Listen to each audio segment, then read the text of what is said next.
Yeah, so as you said, my name's Max. If anyone does have any questions about anything I'm going through, I will do like a little Q&A at the end. And then after the whole presentation, if anyone does have any like further questions or wants to have like a discussion, I'll be sticking around for like maybe like half an hour or so. So yeah. Right. Has anyone seen this game before? Like show of hands. Anyone seen it? Okay, so a few people.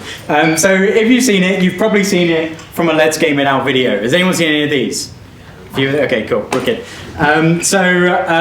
Basically, I make a game called Hydroneer. I made it by myself just kind of after leaving university. It's a base building mining game. It's kind of like a chilled out, peaceful game. Hey. Yeah, basically, so I made it by myself. And now I work in a small team of people, continuing on the development of it and adding in new features. So this is a little bit of what it looks like. A few stats. Since May of 2020, we've had 500,000 sales. We've got a review rating of 87% with about 13,000 reviews of that. We've got over 1 billion views on YouTube as well. That's including kind of like every streamer. And I'm going to go into that in a little bit in the future about why that's really, really important for the business. In the time of, since May 2020, we've completely remade the entire code base of the game as well. We literally took the entire game, threw it out, remade it, but then did that twice. And we also got IndieDB Game of the Year Award 2020, but we're in second place, which I'm pretty salty about still. So where did this whole adventure begin? Well, after my first year in university here, I actually went to Malawi in Africa. While I was there, I was a community liaison officer, basically doing loads of stuff with charities local and also working in a backpacker lodge. In this time, I was working with like loads and loads of different people, and I really, really got a good taste of management, and I kind of got a real liking to being in like management positions.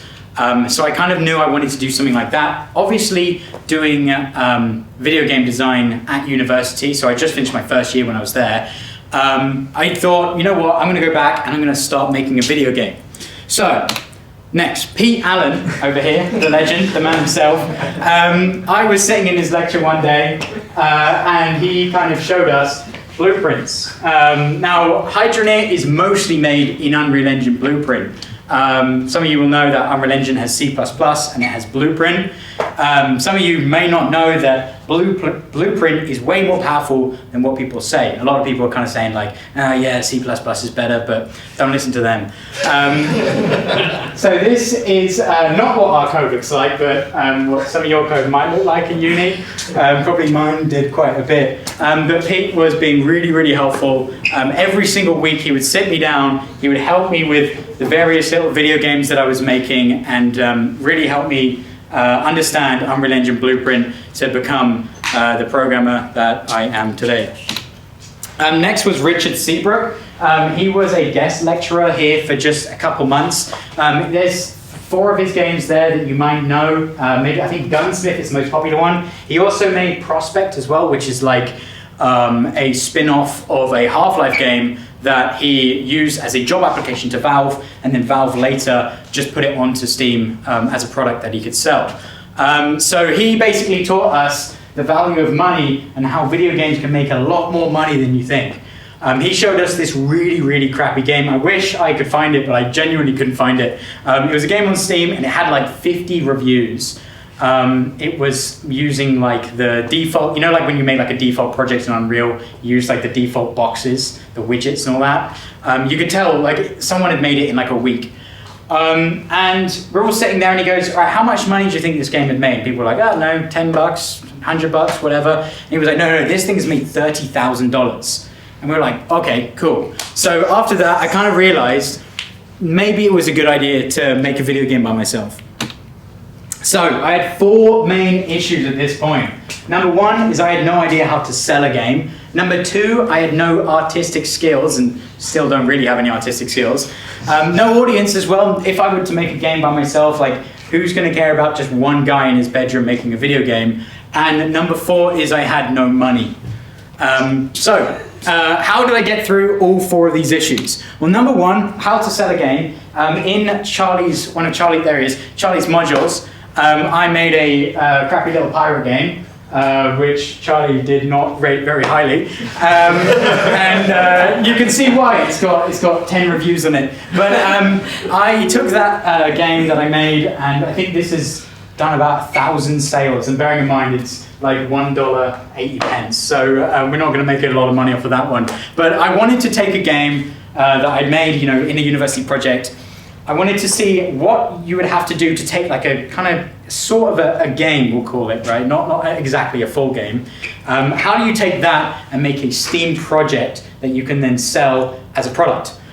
So there's so many things here. This is really, really where I learned a lot about just game development, the kind of stuff that isn't included with coding and making art assets. Is really just about how to actually set up the Steam page. You can see here, I mean you can't see here, but there's like this massive to-do list that kind of goes all the way down here. Of all these things that you need to fill out, you need hundreds of images, you need all these kind of descriptions about what the game is. And you've got to upload it to Steam, and that all is a massive headache because there's no like simple uploader. So there's actually so much stuff that I learned just by making a game, not even to sell it. I should probably reiterate that I did not make this game to make any money, and I still have not made any money off of that thing. But yeah, so that was one of the steps. Next is how to get unique game art. Now, I mentioned earlier that I have no artistic skill, and I still don't really have any artistic skill, but something that I do have is assets. If you guys have seen this before, you might have seen these models in quite a lot of crappy indie games. It's made by Cinti Studios. Now, they're a New Zealand-based kind of asset developer. They make hundreds and thousands of these kind of low poly-based models. And they look like this over here. They are flat texture, you know, they don't have any textures. They use Atlas mapping for all their textures. So every single model in there basically just uses a flat color.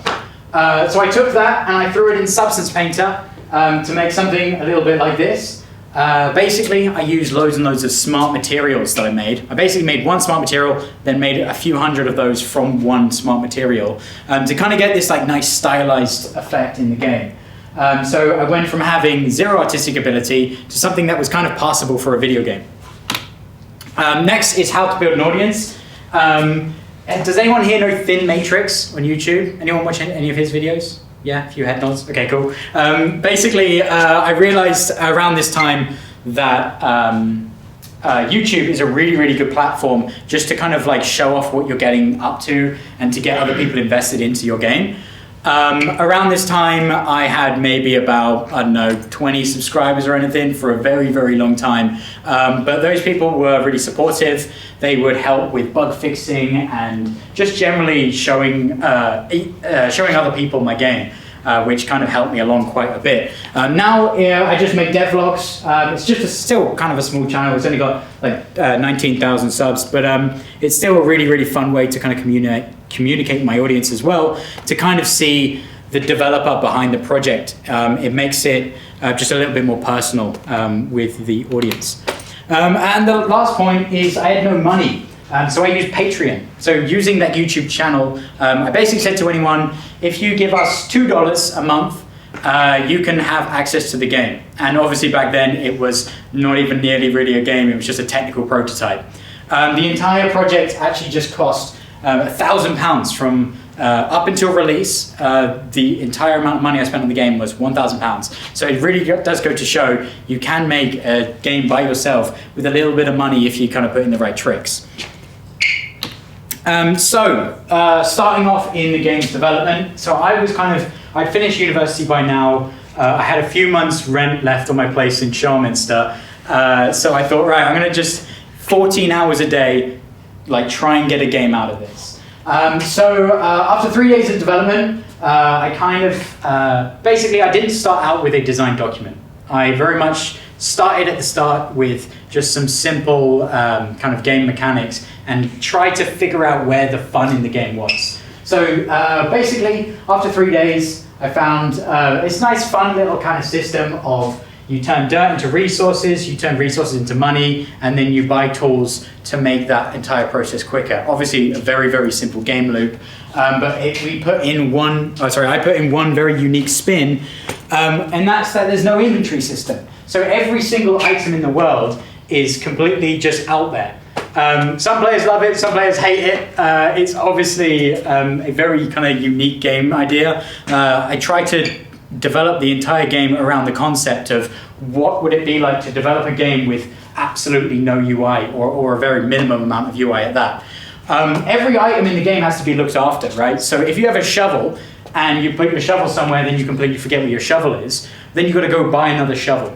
So it's kind of like a nice way to make people immersed in the world by having to look after every single little piece.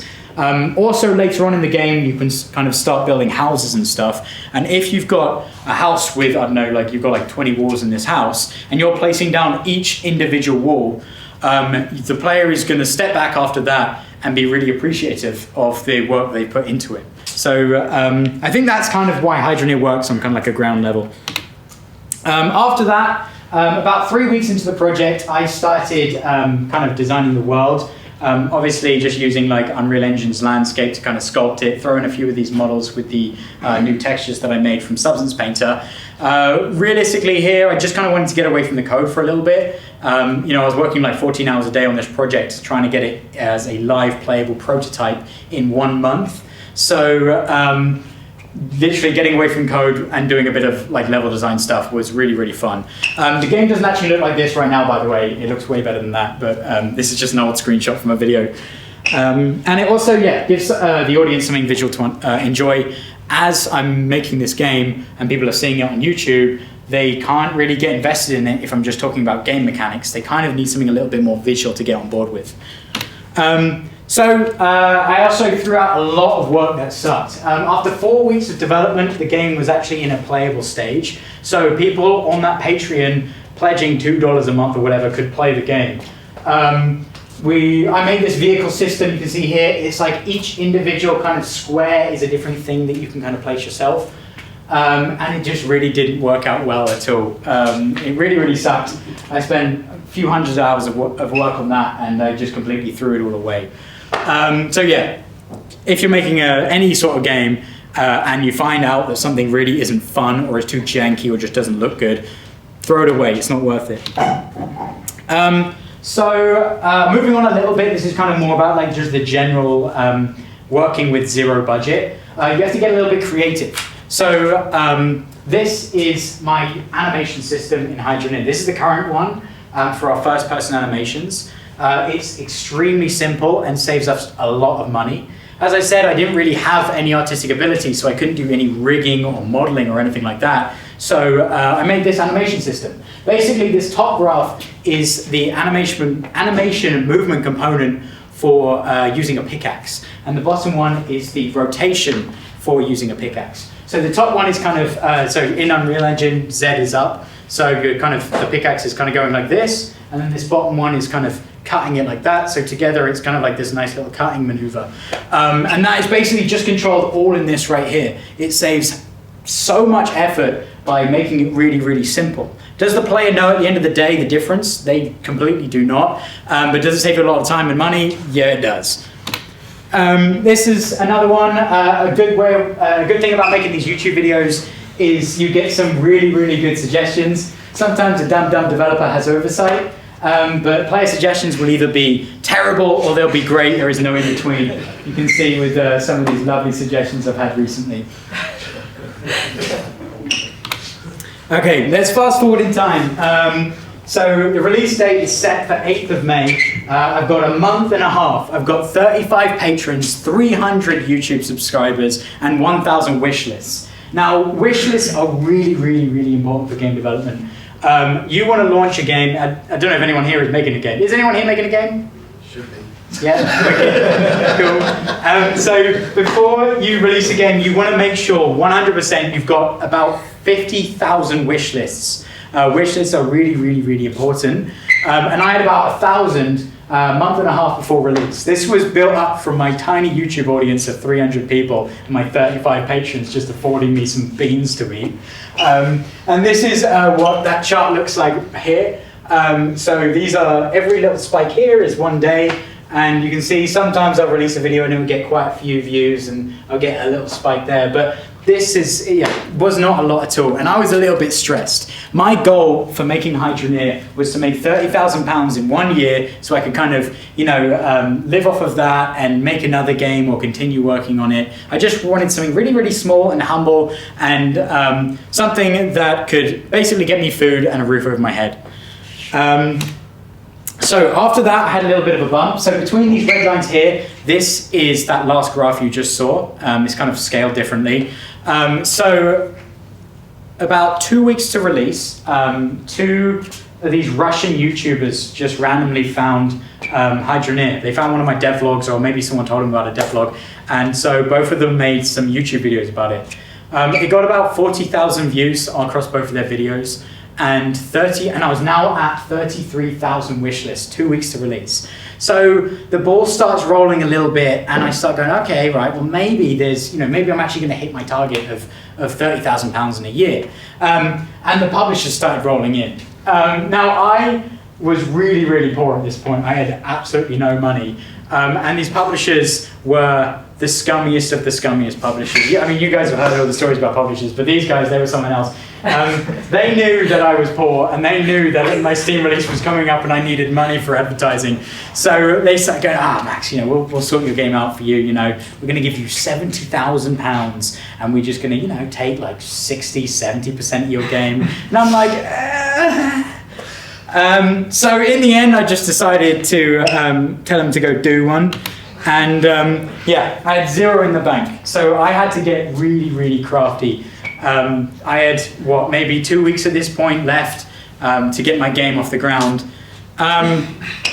So I watched a few YouTube videos on how to market video games, and I came up with one particular plan of weaponizing YouTubers and the fear of missing out. So two of these big YouTubers right here, Blitz and Dre, they played Hydroneer. So now we can see this is kind of these, this was that first graph right here, this is that second graph, and this is kind of where we're at after, just before the Steam release. We got to 60,000 wish lists, and this was all part of just handing out keys on Keymailer. A really good part about this, and the fear of missing out, is I think maybe 30, 40 YouTubers had keys to the game, whereas nobody else could get keys off of that Patreon anymore. So a lot of people really, really, really wanted to play the game, but they couldn't because it wasn't accessible to them. So they still had to wait that 2 weeks. Now this really, really bumped up those wishlist numbers because they couldn't play, they got the fear of missing out. They can watch these YouTube videos coming out every day from all these YouTubers, but they can't play it themselves.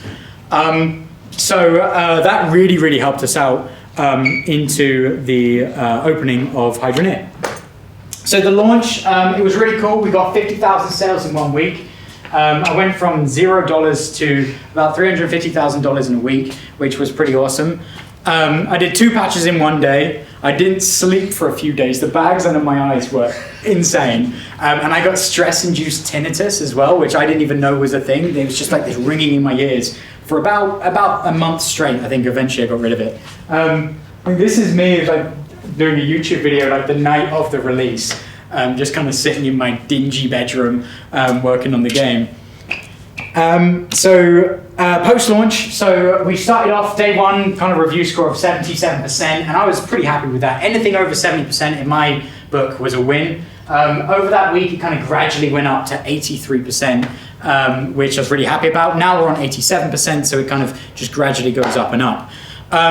So I'm going to talk about 3 of the next updates we put in the game. I'm going to quickly go over these because if you don't play the game, you probably don't care too much about them. So first up, we had the engineering update. This had loads and loads of bug fixes. Someone even made like a little meme here that I've just found. These are called Bob Marley's because they're always jamming. All the drills in the game were jamming because they always are crap in them. I introduced pallets into the game as well. So obviously I spoke earlier about having every item that you just pick up once and kind of drop. We added in some pallets because people were kind of getting a bit tired of that. We created the engineering system, which was basically just like a minor progression system into the game. And we also had some pretty horrible bugs here. This is like a truck vehicle in the game. I accidentally plugged in the wrong thing in the material graph, and I sent that out live to about 10,000 concurrent players, looking like a zombie, a kind of nuclear powered truck. So that was that update. I do make quite a lot of mistakes sometimes, like there's been a few times where I've left in like a really important item just kind of floating in the game, like a developer item or whatever, just sitting in there. So the next one was the Gem Crisis update, aka trying to fix bad game design. In the game, there's these uncut gems, and at the start, you're kind of just manually panning them in a river. But then, as you start getting machines, there was no process to cut these kind of automatically. So I created this kind of little compressor system right here. And yeah, this is what it would look like. You would have loads and loads of these objects just kind of in players' worlds, really, really lagging up the place. And the third update was the logic and power. This is really, really similar to Minecraft Redstone, I think it's called Redstone, right? Yeah. Basically, you have these like little logic cables, kind of follows the same motifs of the design with pipes. But instead it uses logic to kind of, you can make all these sort of systems, you can make repair machines, you can count items through. We also added in some nuclear bombs as well, just for the sake of it. And this is kind of what the store looks like. So those are the three updates that we made before we announced one really big update. But before that, I wanted to leave solo life behind. I was actually working with James over here, actually, he's not a games tech student here, but he goes to AUB and he worked with me on a few of the models. But I eventually kind of started to kind of stray away from solo life and start hiring people. So in our latest update, we've got characters made by Joe here. He's a guy in America. Dan actually made a Wikipedia page for the game. We'd never spoken before, and he made this entire Wikipedia for the game. And we kind of got talking, and eventually we just became friends, started playing video games together, and then he mentioned he can model. And I was like, oh, okay, yeah, let's see how it goes. And then, he models stuff like this, which, fits the game pretty well. He had a job in kind of like making websites that he really didn't like. So he basically ended up just working for me in the end, which was really cool. So I announced the multiplayer update, one of probably my biggest mistakes. You can see here, this is just, we've had like literally tens of thousands of comments about, hey, add multiplayer, add multiplayer, add multiplayer. So I caved, and I had a friend who was like, look, I can make all the multiplayer code for you. It's gonna be awesome. Like, it's gonna be 2 to 4 player multiplayer. It's gonna be a complete code rewrite in C++. So we spent an entire year making this update. We threw out all the code, and they made it in C++. I say they because I was kind of working on other projects by this point. And we were going to add in NPCs and make all the vehicle code all nice and stuff. But it didn't work out. Turns out, if you have a video game with thousands of objects all physically simulating at the same time, multiplayer can be quite a bit of a hard thing to implement. We tried so many different approaches. We used Unreal Engine's physics system. We used Unreal Engine 5's Chaos physics system, the new one. And we also used Bullet Engine as well, physics engine, which is the same one that Rocket League uses for the ball. It basically uses deterministic physics. So for every client in the game, the object is in the same position and is using the same velocities. And yeah, none of those approaches worked. We had staffing issues as well. We had kind of all these problems of, other than hiring Joe and Dan, there's quite a few other people that I hired, and we just had all these kind of staffing issues, kind of grew a bit too quickly, too fast. So yeah, that was $100,000 completely wasted in an entire year of work. We had to throw out pretty much everything except for maybe a few of the 3D models. I had a kind of pretty tough decision to make here. I could either just throw out the idea of multiplayer altogether, or I could kind of put in a little something. And I found the only way it would work was split screen over Steam Remote Play. This basically splits the screen in half, so one person uses a controller, one person uses a keyboard, and then that entire that screen is then streamed to another player. So both players kind of see two split screen screens. It really, really wasn't ideal, and there was a little bit of backlash about it, but realistically I didn't really have any options. It was either that or kind of nothing. In the future, as physics engines develop further, I'm going to revisit it and see if it can be done. But it was a big success. The original game sale, as I said earlier, was 50,000 sales in that first week. But this update was 58,000 sales in 1 week. So we did pretty well. This new kind of design basically means I did 6 months of rewriting the entire game. So we did that 1 year of rewriting the entire game in C++, which got thrown out. Then I had 6 months of rewriting the game by myself in Blueprint.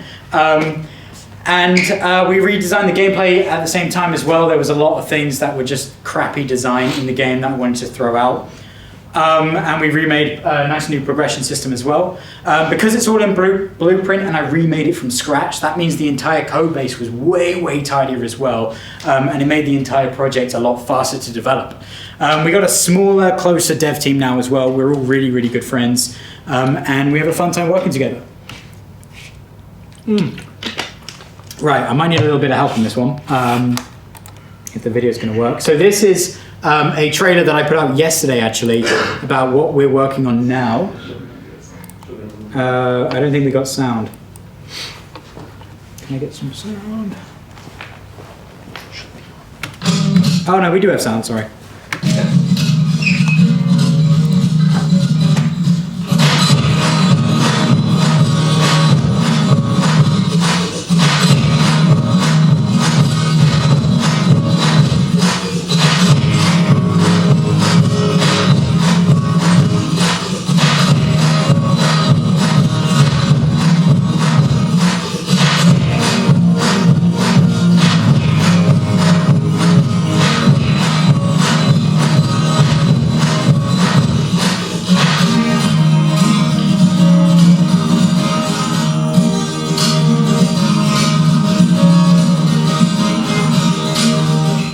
Cool, so that's just a little trailer we got. Oh, we're not going to watch that one. Alrighty.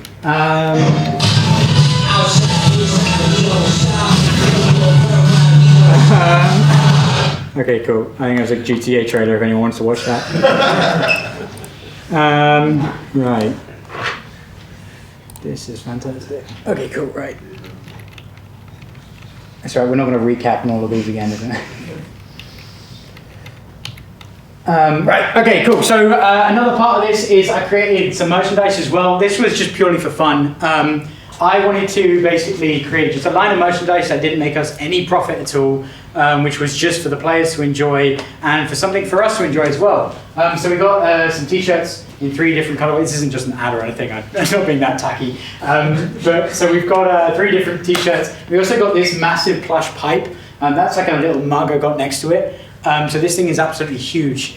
Purely just made it just for fun. We also do little work trips as well. So this is one that we did last year where we just went to a little gun range and just shot a bunch of guns.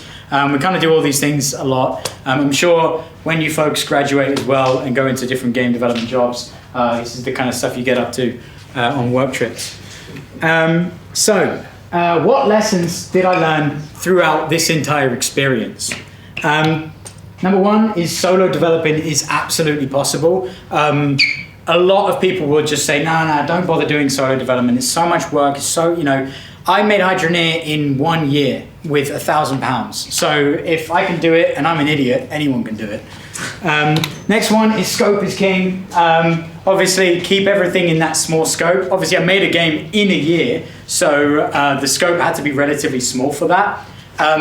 Blueprint is a really, really good kind of case for this. I'm not going to mess around learning or making any C++ code because Blueprint is so much easier and quicker to develop. It kind of ties into scope a little bit there. When things are going well, don't make big changes. So don't make any multiplayer updates when you know you can't make one. Always ask for help and don't be afraid to look like a dumbass. I do it all the time. everyone at one point has said see hashtag or see ad. So yeah, just don't be afraid to kind of ask a question from, you know, a lecturer, one of your friends, whatever, even people online.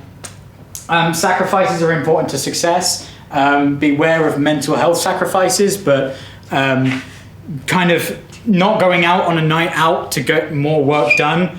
It feels really, really shit in that one moment, but it might all be worth it one day. Follow the fun, make games that are fun, kind of self-explanatory. Divide and conquer as well. Whenever you come across those big issues, like I had those 4 big issues at the start of kind of no artistic skill, no money, all that kind of stuff. If you just split it up into small little sections, it's way, way more manageable. And the last one is don't listen to nerds on the internet. Don't listen to anyone that says C++ is better than Blueprint because of this, and this. Like, yeah, it's a little bit faster, but, you know, are you going to ship a game at the end of the day if it's just one of you working in C++ when you're better in Blueprint? Yeah, there are a lot of people online that will kind of say all sorts of things. You know, find out your own evidence about things and don't be necessarily just listening to people on Reddit. So yeah, that's the end of my presentation. If you guys have any questions about anything game development wise, about Hydroneer, about university, anything like that, feel free to ask away. Thank you.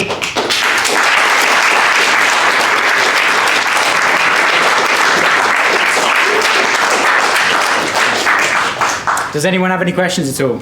Yes. Can you go more in depth on how you gave away keys for the marketing on it? Because the YouTube ecosystem for marketing can be quite luck-based and loose sometimes.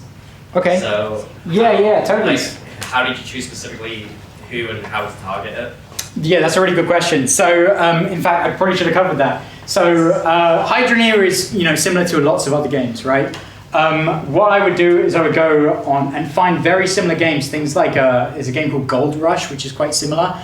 And I would just type in Gold Rush onto YouTube, find loads and loads of YouTubers that are making those kind of games. Then you sort by like the most viewed, and then you just click all of those links, get a big page of all those YouTubers, and then on YouTube you can actually get their email address. I think you can only pull like 10 or 20 of them a day. So I think I got like a few friends to all help me out pull all these email addresses out, and then you just spam them with emails.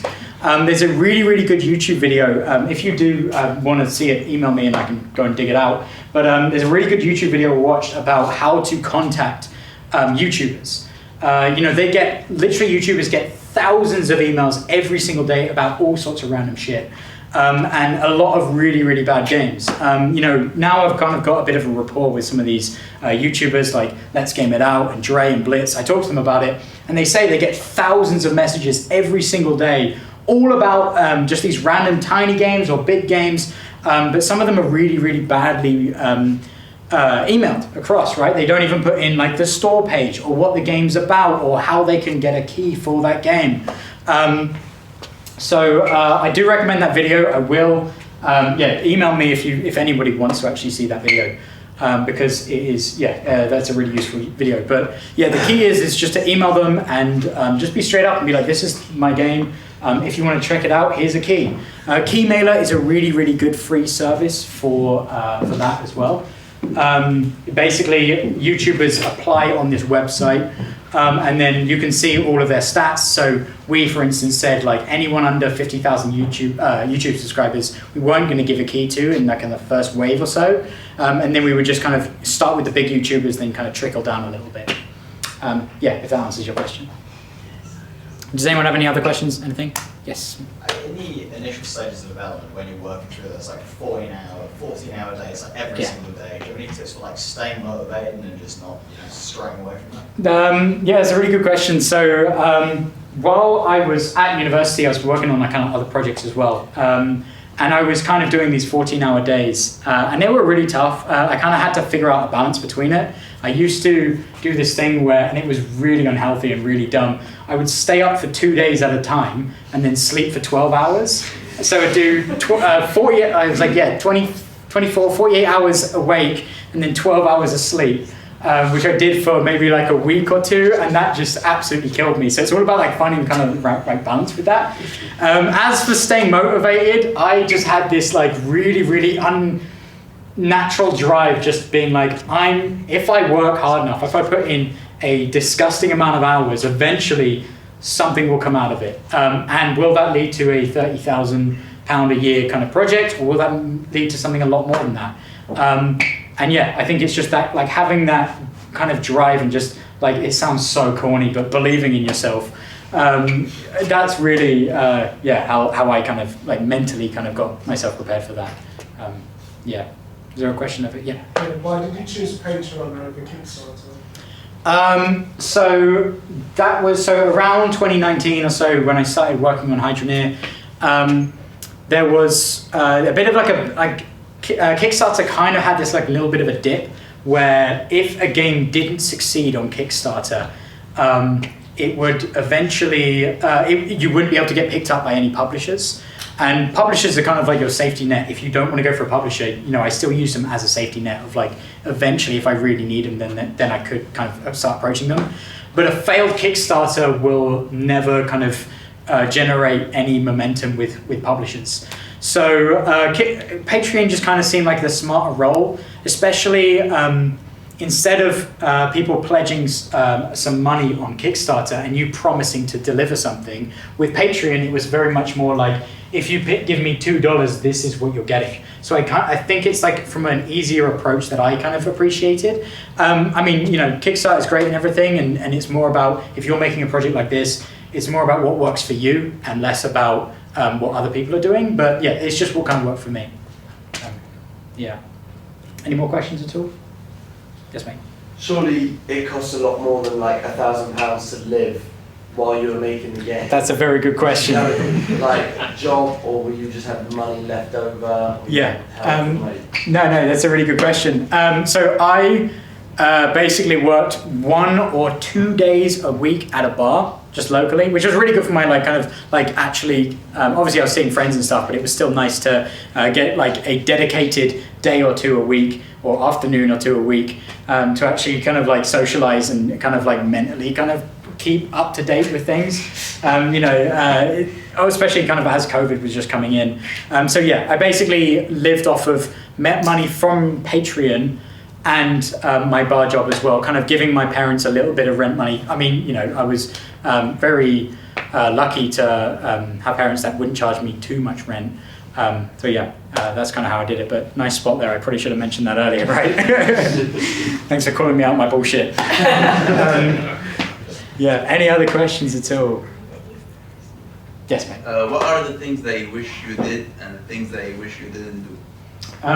So evidently announcing multiplayer and working on that was something I wish I didn't do. Things I wish I did. Probably giving myself a bit more of a break, I think, of like just like being, when I'd mess up, I'd kind of like give myself a bit of a hard time with it.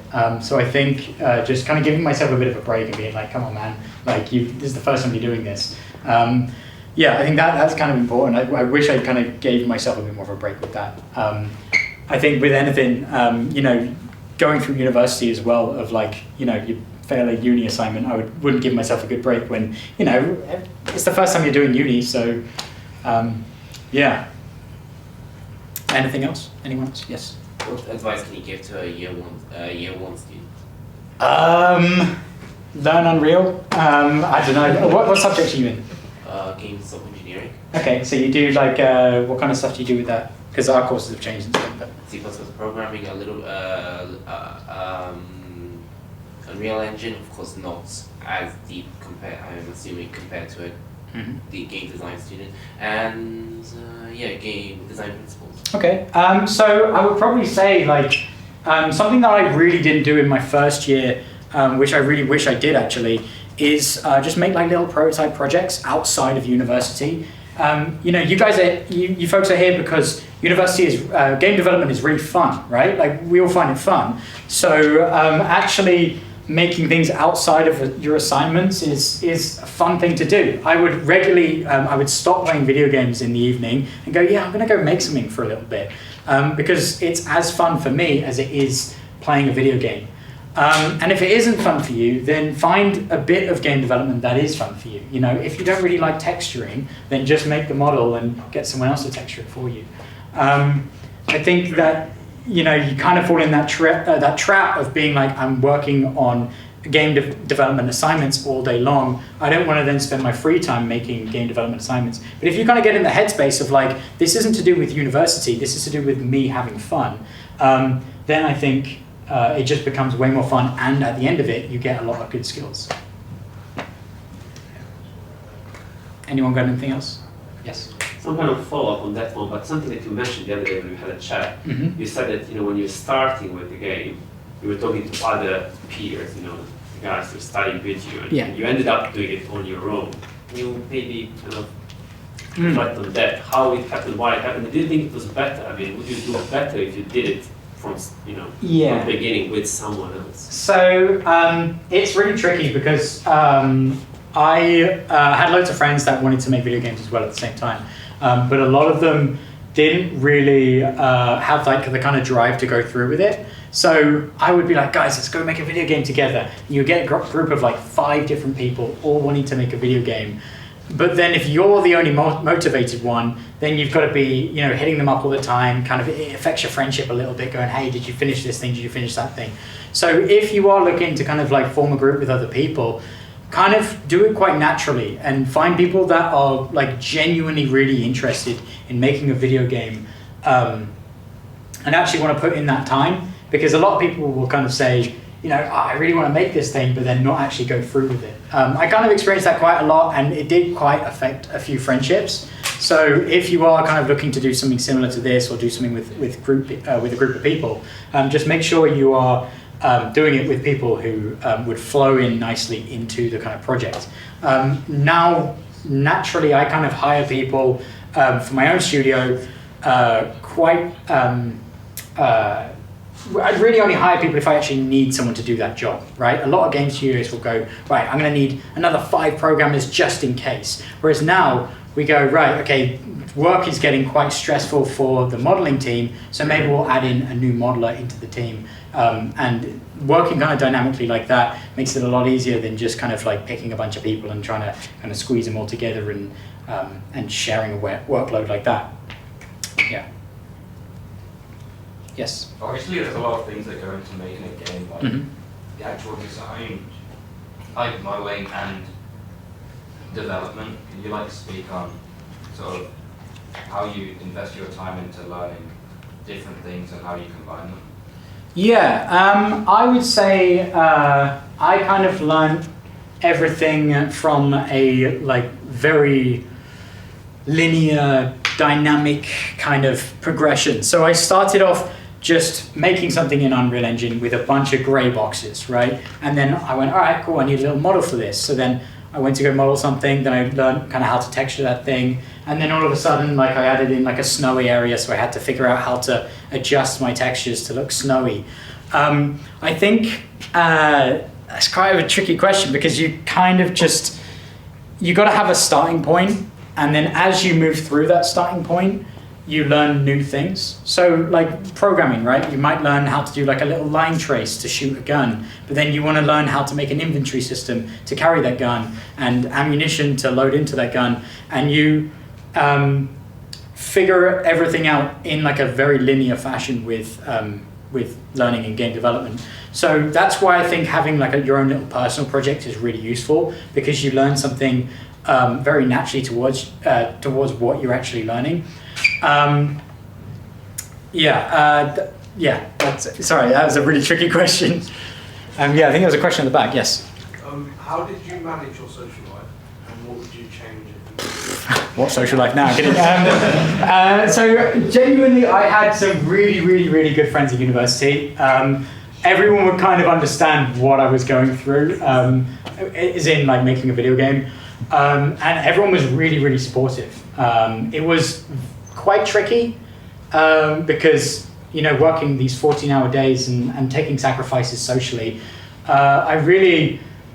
I'm just really fortunate I had some really good friends. You know, I told them all about it, and I would tell them whenever I'd see them, I'd be like, yeah, I'm working on this right now. Sorry I can't hang out so much.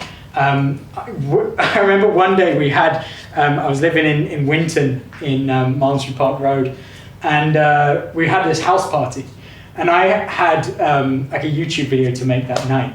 So I literally went downstairs, said hello to everyone, had a couple drinks, and then went back upstairs and worked in my room to get that video out on time. It was super lame, but you know, like, you just have to make these sacrifices sometimes, and you can choose not to. You know, this isn't like a rule book that I'm telling you guys about. But yeah, it was really just about like kind of balancing that, and I think now I give myself a lot more like kind of slack with my social life and kind of give myself the time off that I need. But yeah, definitely kind of in those early days, it was a massive struggle to kind of hold any sort of social life when you're working like 12 to 14 hours a day. Yeah. Yes. With like publishers, are there any like telltale signs that it's like not a good choice to get one? Probably if they try and like lure you in with just like, this is this amount of money we're going to give you. Obviously, publishers, they don't know how much money they want to give you because you need to kind of tell them what you need from them. So if a publisher approaches you and says, hey, here's £70,000, here's £100,000, you should probably just steer away from them. Smaller publishers, you should probably avoid if they don't have anything on their portfolio that's like a good big game. Obviously, every publisher has to kind of start somewhere, but generally I saw the lowest quality of publisher was the ones that, you know, they had published a few like tiny mobile games that nobody ever heard of, maybe even their own projects. So yeah, I'd say that those are probably the ones to avoid. Is the kind of the smaller ones, or the ones that straight out the gate try and kind of reel you in with some money. You know, they know that they can exploit you, so you got to kind of make sure that doesn't happen. Question 8, yes. You talked about publishers, but obviously I'm not going to ask you the question about Unreal and the rest. But lately you've got quite a lot of support from Epic. Did you get any support at the very start, or did you seek that support, or did they just find you basically? So with that, so what Fred's talking about, recently I did an interview with Epic Games for their YouTube channel. We're just kind of talking about some of the similar stuff I've talked about today, but more kind of designy and more to do with Unreal Engine. But yeah, so actually they just contacted me for that. I didn't really get any support from Epic at all. Although the other day I realized this was really bad. I actually owed Unreal Engine like $200,000, and I completely forgot to pay for Unreal Engine. So I'm there, sitting there in my office, realizing, I was like, oh, you know what? I don't think I've paid Unreal Engine yet. I'm gonna look it up. I look up the contract. I'm like, fuck, it's 5% of revenue. All right. I can't remember how much the exact figure was, but it was a couple of $100,000, and I'm just like, shit, I really need to pay them. So I call them up. I call up Epic. First off, like, I don't have any I think I have one contact with Epic, and it was like their social media person. So I just call her up, and I'm like, oh my god, Tina, like, what do I do? Like, I owe you guys so much money. Like, am I gonna get sued? What's gonna happen? She was like, don't worry about it. This happens all the time. So I call them up, and their financing department, and they're like, oh yeah, don't worry about it. Like, yeah, just pay us what you owe us, and we'll call it quits. No interest, nothing like that. So honestly, it kind of goes to show that, you know, I know Epic always gets a bit of a bad rap about different things, but like, Epic genuinely is a really cool company. They really don't care about anything like that. Yeah, they're good. They didn't ring me, I promise, sorry. Do you know Max? Yeah, fantastic. Does anyone have any other questions at all? Wicked. Oh, sorry, yeah. Was YouTube the only like marketing you did? Yeah, I didn't spend any money on any marketing before the release of the game. It was completely just with YouTubers and Twitch as well. Now we actually have like a marketing budget, but yeah, before literally it was just pretty much just YouTubers just kind of begging them to play my game. One thing to note actually, which was part of that success I was going to mention earlier, is that YouTubers would find that when they made a video about Hydroneer, because of the kind of the silly wackiness of the game and the physics jankiness of it, it actually did a lot better for their views than it did with any other game. So that kind of snowballed, that had like a snowball effect with all these YouTubers, because one YouTuber would see, oh, he's just made a video and he's got, you know, like 3 times the amount more views for this video than he usually gets. I'm going to make a video about this game. So then after a while, it wouldn't even be me contacting the YouTubers, it would be them contacting me, asking me for free copies, or these YouTubers being like, you know, Blitz would be like, oh yeah, IGP wants one of a key or whatever. So then it kind of snowballed from there, which was really cool. I don't really understand why Hydroneer does better, other than kind of the jankiness of the game on YouTube, but yeah, it kind of really worked out for us. Yeah. Any final questions? I know kind of we're running over a bit.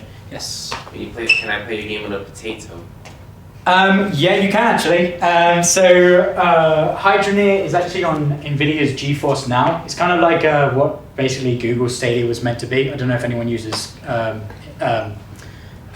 GeForce Now, but it's basically a streaming platform. So if you have a good internet connection and you own the game on Steam, you can play it through their free service as well. There is a paid tier as well, which stops you queuing to get in, but yeah, GeForce Now is really cool. And NVIDIA's been a really cool partner. We were talking about Epic and helping us out, but NVIDIA, when they released the 3080s, they just sent me like a big stack of 3080s. And I just had so many of them, I was just kind of giving away to friends.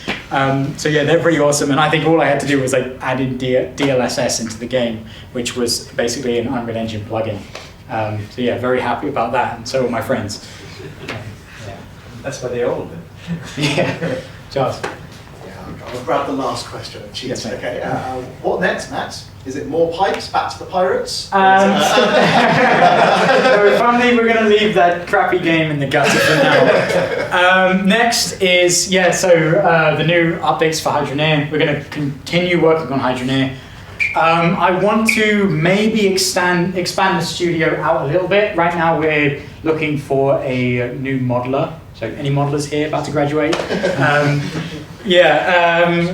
I've got another project that I'm working on right now, another silly, janky, physics-orientated game made in Unreal.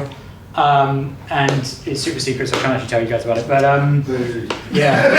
so continuing on Hydroneer and making a new product, that's kind of what I've got next. I think that's all from me, but I'm going to be just kind of chilling here for a bit. If anyone does want to have like a conversation about anything, ask me any questions. You can find me incoherently rambling on any of this kind of stuff. My Twitter, the dev vlogs are all on there. It probably won't be too interesting if you don't like Hydroneer. And my email me about anything at all if you miss anything or you want to recap on anything. Just shoot me an email, my work one. Can you give me a free copy? I was going to bring some free copies, but I don't have any on me. But, Excellent. Thank you so much. Great.